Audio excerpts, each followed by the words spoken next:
Okay? That is the market delivering high technology, high value products at a lower price every year. It works. In it, it is the individual that reigns supreme, not the state, and the individualism philosophy. In a collectivist paradigm, we put all the money in one place.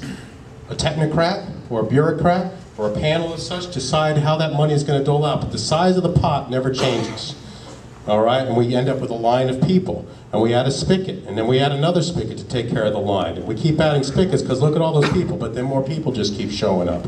And they want more and more, so we'll add a fancy spigot, because if we can just control how the water comes out a little better, then maybe we can feed all the people properly. But the people never run out, no matter how many spigots you add.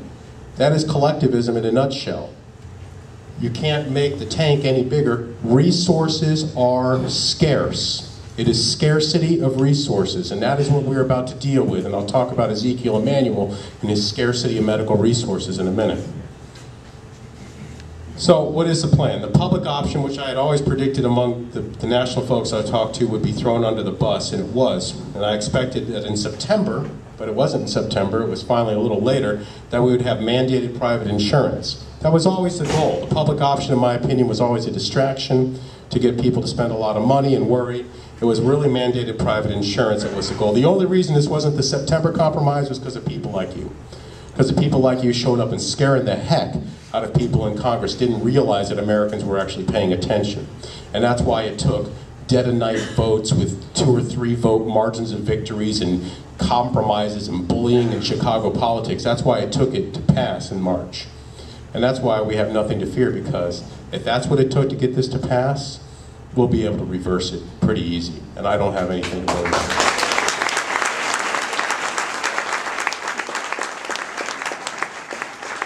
So in addition, they want to promote what's called quality and efficiency. I'll describe that. They want to use comparative effectiveness research. They want to use computers, and I'll talk about that, and pay for performance. I'm going to hit these things here in a minute. But it's going to be thinking of the doctor as a tool, of medicine as a utility. You know, like the electric company is a utility.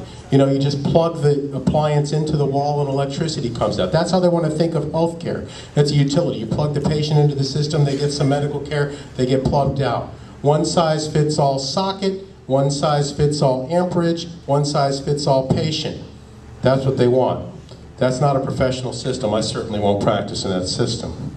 So they looked at Massachusetts as the model. And this was a terrible idea by Governor Mitt Romney and the Republicans in Massachusetts, and me and my friends in 2006 at the AMA, when we were still a minority there, we fought to prevent the AMA from endorsing this because we knew how dangerous it would end up.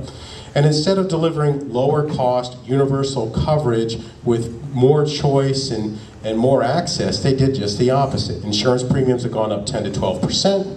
Waiting times have gone up to see doctors. There are now rationing boards specifically set up to decide what medical things will not be covered. They've run out of money. The only reason they still keep the program afloat in Massachusetts is because of bailouts from DC.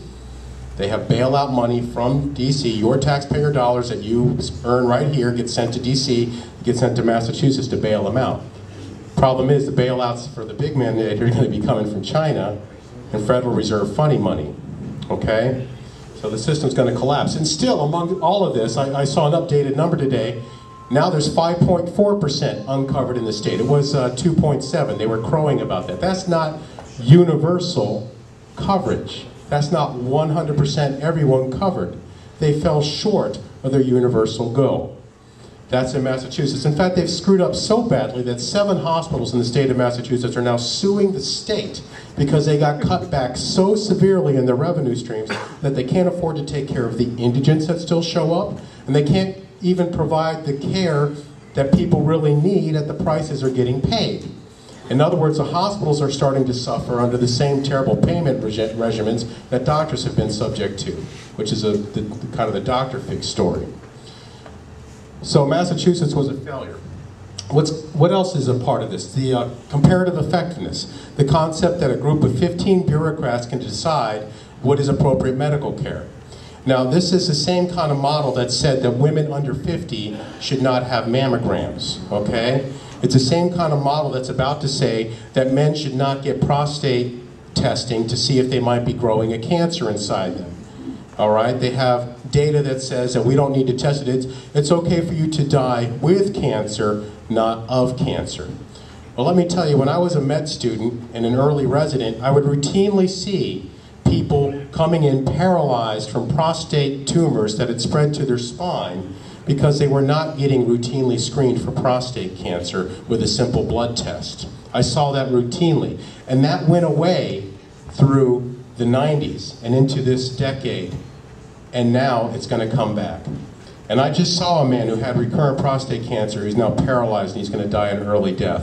And we're going to see those stories more and more because the Comparative Effectiveness Council says we don't need to screen for that. The Comparative Effectiveness Council will say things like, we don't need to spend money on a knee replacement because we think it's okay for you to use a cane, or a hip replacement because you can use a walker. This is what happens in Britain and Canada now. They use comparative effectiveness research to base on so-called quality adjusted life years. In other words, a bureaucrat decides how much money your few remaining years of life are worth and whether or not we can afford to go over the $42,500 threshold that we've determined for spending on you. That is not change I can believe in. That is not choice. That is rationing. And that is exactly what we have coming. And who's on this panel? Zeke Emanuel. Zeke Emanuel is Rahm Emanuel's brother. Zeke Emanuel is no longer a practicing physician. In fact, there's no actively practicing physicians on this panel. In fact, only 2 actually have MDs. And every single one of them is a high-level government bureaucrat or agency head. And these are the people that will be deciding what will be paid for and what won't be paid for. Zeke Emanuel published a paper called The Complete Life System in Lancet, a medical journal. And in it he has a graph that says when medical resources are scarce, remember I talked about that collectivist barrel of scarce resources, we have to decide how money will be spent. Now he was talking about vaccines and disaster medicine, but the same model is easily applied, and he has admitted can be applied to the overall health system. And in the scarce medical resource model, the graph goes like this. As you age up to about 15, you don't get as much money. And then from about 15 to 45, you get money for your care. And after about 45, it starts to drop. After 55, you plummet down here. Why? Because if you're a baby, the state has not made a significant enough investment in you to justify spending money on you. We didn't send you to school. We didn't make you an ample servant of the state. We don't have to worry whether you die. Therefore, in scarce medical resources, we can spend less on you. Over 55, we don't have to worry about you either. Your productive life years are behind you. Okay, we can spend less on you too. And how are we going to decide how to spend less? And it's all there in the Lancet. He wrote it under his name. Lotteries, ageism, as I just described, a government panel decides, and there's another really ugly one too, I just can't remember right now. But you see, these are the people that are going to be deciding how money will be spent on your health care. Now, again, we're going to be using central economic planning, collectivism, and rationing, and they're going to use electronic medical records as the tool to decide how to tell doctors how to practice medicine. When I have you in the hospital, I'm going to be forced to sit in front of a computer, instead of talking to you at the bedside, instead of going to the operating room, instead of seeing you in the emergency room, forced to sit in front of a computer and type in my orders into the computer. I'm going to be sitting there as a data entry clerk, and then I'm going to type in antibiotic. Go ding! We've decided that antibiotic is not approved. This antibiotic is not approved. Please justify, doctor, why you're going to give this antibiotic. Please enter here. Ding, we're sorry, that is not an ample explanation. If you persist, you may still give the antibiotics, but this will be reported to the government, who will penalize you later. Clinical Decision Support System. It's right in there. It's all part of the bill. Okay? Now, I'm a neurosurgeon. I spent 15 years of my life after high school training to become a brain and spine surgeon. Okay? I did not spend that time to sit in front of a computer and have some bureaucrat tell me how to practice medicine.